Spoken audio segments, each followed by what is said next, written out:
Okay, so John chapter 17, Jesus begins, this is what's called the intercessory high priestly prayer, which immediately denotes a soteriological context. He says in verse 1, "The hour is come, glorify thy Son, that thy Son also may glorify thee, as thou hast given him power over all flesh, that he should give eternal life to every individual in the world? No, to as many as thou hast given him."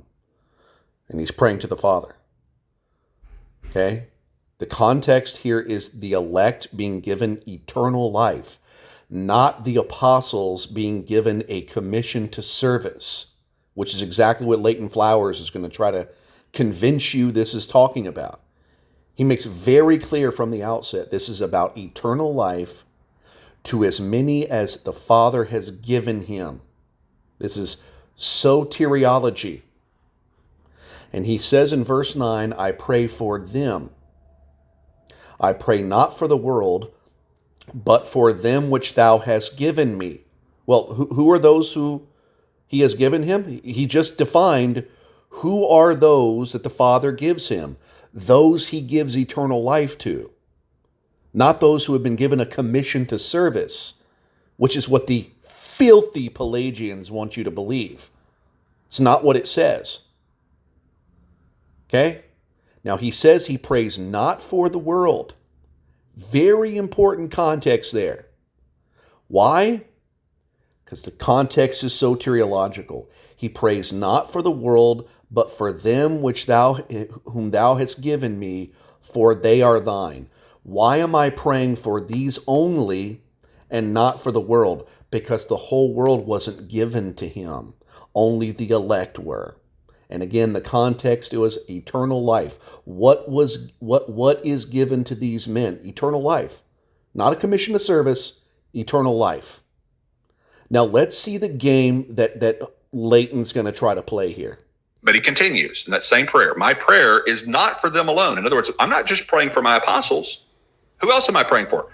I pray also for those who will believe in me through their message. Yeah, which contradicts everything he says earlier in the video.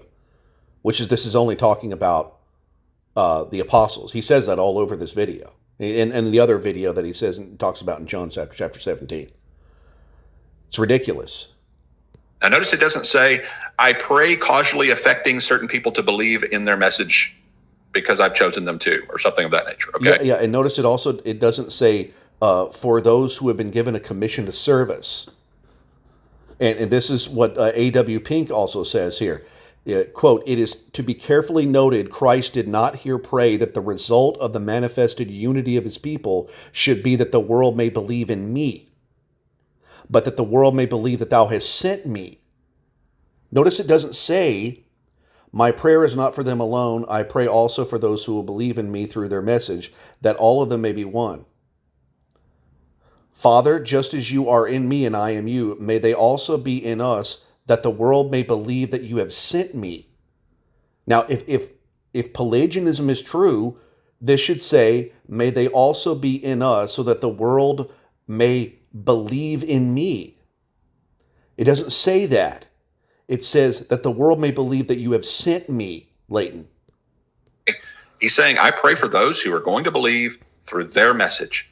I pray, what is he? Because, why? What does verse 9 says? Because they are thine. They're elect. Okay? These are other people who are elect in the world. Why doesn't he pray for the whole world? Because not all of them are his. What does it mean to be his? Okay?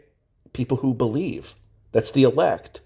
Pray for them, that all of them may be one too, Father. Just as you are in me and I am in you, may they also be in us, so that the world, so that what? So that the world may be reprobate and go to hell. Because so that the world may believe in me. Is that there, Leighton? It's not there. It says that the world may believe that you have sent me. It doesn't say so that the world may believe in me. It says so that the world may believe you have sent me. I don't really care about the rest of the world. I just care about those that... That's literally what he says in verse 9. I pray for them, I pray not for the world, but for them which thou hast sent me. Why? For they are thine. They are elect. They belong to the Father. Not everyone belongs to the Father. Messengers, and I just care about those who believe in their message, and the world can go to hell. And I know Calvinists wouldn't put it that bluntly. Again, by hell, of course, he means eternal conscious torment. So, But that's what their system is ultimately saying. Sure. But look what Jesus Because that's what the text says. Does. May they also be in us. Why does he want the believing ones, the church, to be one and united as one under Christ? Yeah, and please answer it. So that the world may believe in me? No, that's not the reason. So that the world may believe that you have sent me. Bring this message. Why? So that the world may believe that you have sent me. Yeah. It doesn't say that the world may believe in me. In other words, the prayer in John chapter 17, when he says, I don't pray for the world, when he first starts off there and praying for his apostles, doesn't mean that he doesn't go on to pray for the world. That would make the whole thing contradictory. Leighton, it would make the entire thing contradictory. So he's praying for the world. He's not. He tells the Father, I'm not praying for the world, but then he does pray for the world. It's complete contradiction. He prays for the elect unto eternal life because they are his and not for the world.